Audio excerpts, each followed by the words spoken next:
What's up, guys? Welcome to the Saturday show. Now on Saturdays, I like to go back through the week of Newswave and pick out your comments based on the different topics that we've talked about. It was a pretty packed week this past week. I know Fallout 76 was like everywhere. That was in the news for everything. We had a few other things between the Zelda Skyward Sword and a few other things as well. We're going to start today with a quick piece of news, but as always, guys, if you enjoy these videos, do hit the like button. It does help out with YouTube and everything. We're going to start with Koei Tecmo, because they are now teasing a new game announcement of some kind for December 6th. Now, right away I see the date December 6th and I think, oh, the Game Awards, but that could also be like December 6th, maybe in Japan, and that'd be a bit different than December 6th, obviously, the Game Awards in the US. So I'm not really sure which date exactly that they're referring to, but around that time, it would make sense to be at the Game Awards. It'd be kind of weird to miss that. But Koei Tecmo showing up with a new game is pretty cool, and the teaser they're doing shows a bunch of flames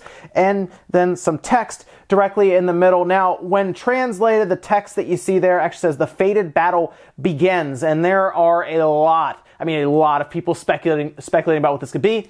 Could it be a new Warriors game? Yeah, there is also talks that they're working on a new IP. Could be that. That'd be neat. Could be a new, Samurai Warriors game.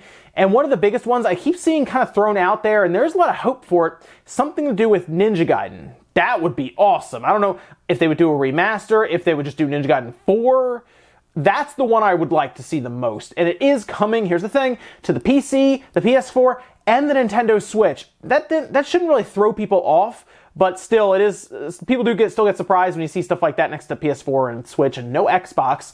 So that makes sense because they would obviously be gearing towards the Japanese market as well, and the Xbox is like non-existent there. But still, interesting to see, just something else to keep an eye out, at least around that time. The Game Awards is already kind of shaping up to be like a mini E3, and if it's not at the Game Awards, which is going to have 10 plus announcements, that's just another announcement you can kind of throw on there.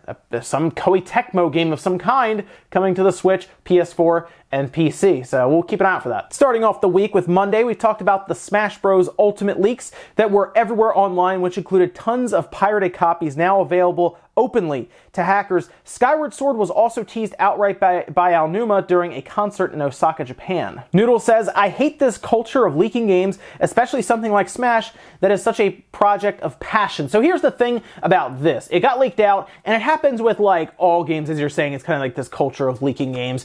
It does get attention to, whoever leaks it. It could be a smaller channel. It could be a smaller publication. It could be a bigger publication. It brings clicks. It brings eyeballs. And to some, that's worth the potential copyright strikes, the potential takedown notices, the possible litigation. We saw a website get sued and settle for like $1 million with Rockstar over Red Dead Redemption 2 leaks. So these companies aren't joking around. There's money to be had here, obviously, and Smash is worth a lot of money as just a game series. So Nintendo is not messing around. Copyright strikes, etc. But yeah, the leak culture it's the internet, you know? It's a way for a person to get noticed, and it's not a good way to get noticed that way, because they're not really noticing your publication or your channel or anything else, your website, because of your website, your publication, or channel. They're noticing because of that Smash Bros. Leak. Like, I watched that channel that had it, and it was like 200, 300 subscribers, but they had like 8,000, 9,000 people watching. That's not common, obviously, but the leak and just such the insane amount of interest in Smash right now is going to do that. I do think it's a shame, though, because there appears to have been quite a bit of work, we'll say that, put into this game. If you've seen any of the streams, you probably know what I'm talking about, because they've gone through the options, the menus, and everything. This is a serious game. This is a seriously packed $60 game, so I'm looking forward to it. I'm not a big Smash person, really, that like into competitions or anything like that, but it is a fun game to kind of play with some friends or just hanging out, and it sounds like World of Light and some other stuff. We're gonna have a lot of fun if you don't really play online or play with other people. Tuesday, we learned that the PlayStation Classic would be loaded with 9 PAL games, which will run slower than the NTSC games, making something like Tekken 3, for example, feel kind of off. Amazon was also under fire after promising exclusive Kingdom Hearts 3 information for their live stream, only to show up with a Keyblade skin. Dark Requiem says, so basically Sony told AT Games to hold my beer. Now, I guess that's at Games. I would say AT Games. It doesn't really matter, though, because if you see that logo on your box, you're probably not getting a quality product. I feel like that's been beaten to death at this point. Everyone kind of knows. But it's weird to see something that is not quality like this come from one of the bigger, one of the big three in gaming right now. Sony, Nintendo, Microsoft. Nintendo has done two really good plug-and-play systems with the Nintendo Classic and the Super Nintendo Classic. They've gone over well. They've sold over 10 million units. So I figured Sony would have spent more time because they do stand to make good money from this. I mean, seriously, if that lineup for the PlayStation Classic was actually stacked, I think a lot of us would have bought it, right? Like if they had some good stuff on there, right? You could go down the list and just start picking stuff out. Tony Hawk Pro Skater 2, Mega Man Legends. Just tons of RPGs to pick from. If they just started grabbing different Final Fantasies outside of 7, like Tactics would have been really cool. You put Xenogears on there. Seriously, you can just go through all kinds of stuff, and they didn't even put a Crash on there. I know Crash has its own collection, but just put one of them on there to get interest, and then maybe they then go and get that collection and maybe buy a PS4 if they didn't have one.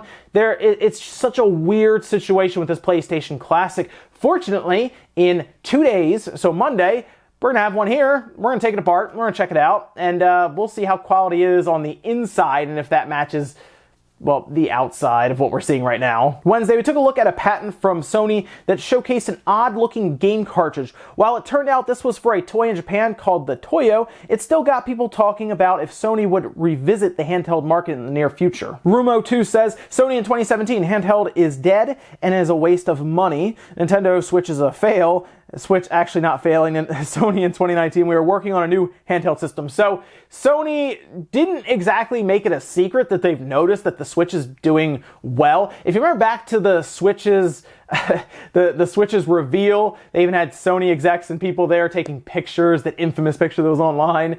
And then we hear John Kodera talk about how they have to keep an eye on that because, the Switch, it is doing well.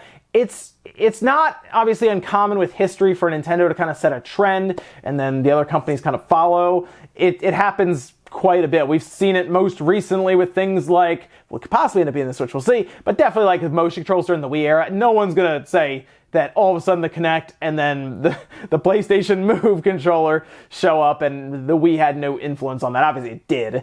But of course there was also the iToy, so you kind of say the iToy to the Kinect, but definitely the Wii Remote to the Sony Move controller. That was pretty obvious. It wouldn't be new if this happened, and the Switch is continuing to be successful over Cyber Monday, Black Friday weekend. It was really good, and this is just the second holiday it's going into, and they're shooting for possibly having, we'll see, but certainly in the upper 40 millions possibly by the end of next year, that Christmas. So if they can keep that same momentum going, the Switch would be successful enough, I think, for Sony to look at and say, all right, we need to look at this hybrid nature or maybe another handheld because they've lost Japan to Nintendo pretty much every time now, and the Switch is going to catch the PlayStation 4 very quickly. And I can't imagine that sits very well with Sony, who's a Japanese company, where Nintendo, the other Japanese company in gaming, is kind of pushing them around in their home country. Thursday, Nintendo responded to the rumors that were stirred up about Zelda Skyward Sword, simply stating that they had no plans for release at this time. Obsidian also appears ready to announce a game next week at the Game Awards show. Ophi says, would be funny if John's shirt is the hint for Rocksteady's unannounced DC game. This is funny because I was watching it back when I was editing. I was like, oh, I wore that Flash shirt when I'm talking about Rocksteady's superhero game from DC. No, it's not the Flash. So there you go. It's also apparently not Superman, as they've now talked about it on Twitter. They also said that it's not going to be at the game. They're not going to be at the Game Awards, which is a shame. I mean, it's been a while since we've seen Rocksteady. I thought they'd be at the Game Awards. That is a real shame. Next E3, I feel like this is a reveal that they should have at an E3, something like a trade event like an E3, because if you just put it out there, I think it'll be less impactful. I want to see this up on a stage. I want to see this with the lights on and everything. I just want to see what everyone's reaction is to their new announcement, because if it's not Superman, it's not the Flash, it's not Batman, it's not Justice League. You get, it's nothing like that. Nothing that you would see, obviously they're big mascots. So what can Rocksteady do with something like that with what appears to be, with a lot of rumors saying games as a service? Well, I am certainly interested to see what happens here. Relic says, imagine if Obsidian competes with Bethesda in the realm of open world RPGs. They would be forced to make a better game then, now wouldn't they? Watch out, Bethesda, there may be a new sheriff in town. So, you've touched on something here that I don't know if you were intending to, but the thought of Obsidian wanting to go up against Bethesda in basically making a better open world RPG with a budget that Microsoft would allow them, because I think they would want something like a Western style open world RPG that would kind of work well with their audience, and they might want something similar to Fallout. It's very possible. Obsidian made New Vegas, and to some people that's like their favorite Fallout game. Not to everyone, but some. It was definitely a good Fallout game, I think, and if you look on Metacritic, it says that it's green with an 84, and you'd think, oh, that's good. Well, it actually wasn't good enough, because in a contract between Obsidian and Bethesda, they needed to reach an 85 to get a bonus that would not, we're not really sure how much it was. Apparently it's a flat rate. And there's word or rumors going around that it was around $1 million.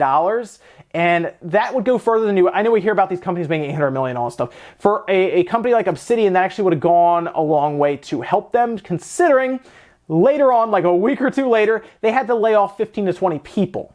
It sounds like that bonus would have helped them quite a bit. Obsidian has had money problems for a while. I feel like them getting purchased by Microsoft is like the best thing that could have happened, the alternatives being them just going away and dissolving. So I am interested to see if they bring a little extra energy to that game development, right? Maybe they stay a little longer after hours, because they know with Bethesda kind of floundering right now and them given the budget that Microsoft will allow them to either hire more people or get better equipment or spend more time on it rather than have to rush it out the door. I think Obsidian is ready. I think they're going to make something pretty serious with Microsoft here. Finally, on Friday, we saw the Fallout 76 situation reach a new low when images surfaced of the collector's edition, including a piece of what appears to be false advertising showing a canvas bag and delivering a low-quality nylon bag instead. Patrick says, have you not heard of the great canvas shortage of 2018? It's all over the news. So if you weren't already annoyed by that news, that they apparently could not provide it because they didn't have the materials, who knows? Obviously, they showed the customer one thing and then provided something different. I know a lot of people bought it because of the helmet, but I mean, still, they showed you that in the advertising. They send you something completely different that is false advertising. What's probably infuriating to a lot of people, and I saw this online and I figured, yeah, that's going to make some people mad. News broke that influencers or people that were invited to events and stuff, they got bags made out of canvas. I have no idea what's happening with this. Remember yesterday I said, I don't think it could get any lower. It couldn't get any lower than this, right? And now word breaks that they did provide canvas bags, just not to the people who paid $200 for the collector's edition, just the influencers that they want to help push Fallout 76 out to potential customers. And that's where we are with Bethesda now. Christopher Parker says, I bet Blizzard is really happy not, since all the hate and rage is now towards Bethesda instead of them. I mean, that's just kind of the way the internet works, right? There's always something worse down the road that's going to take over, or people just forget about, one or the other. Although Fallout 76, it just won't get out of the news. Like, I thought we would have been done by now with this, and we would have just been like, Fallout 76, I guess no one's really going to buy that anymore, or it's going to go free to play, or it's going to be like $10 in like a month or two.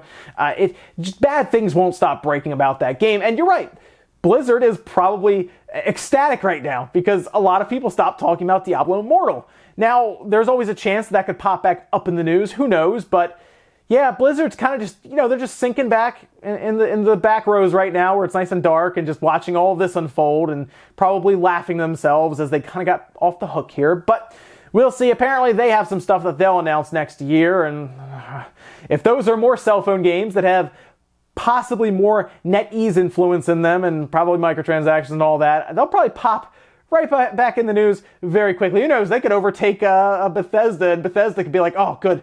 Oh, thank you, Blizzard. You got us off the hook. Ladies and gentlemen, that's going to do it here for Saturday's show. If you guys enjoyed this video, do hit the like button. It does help out. If not, hit the dislike. Leave comments down below about everything we talked about today, whether it is Fallout 76. I know it's the train wreck that just keeps on going. Let me know what you think about all of that, as always, because it's the whole thing. What about the Video Game Awards or Koei Tecmo's announcement? Would you like to see Ninja Gaiden come back, or would you like to see maybe something with the Warriors games? It's gonna be interesting. PS4, Switch, and PC. It should be fun. Thanks guys for watching, and I'll see you next time.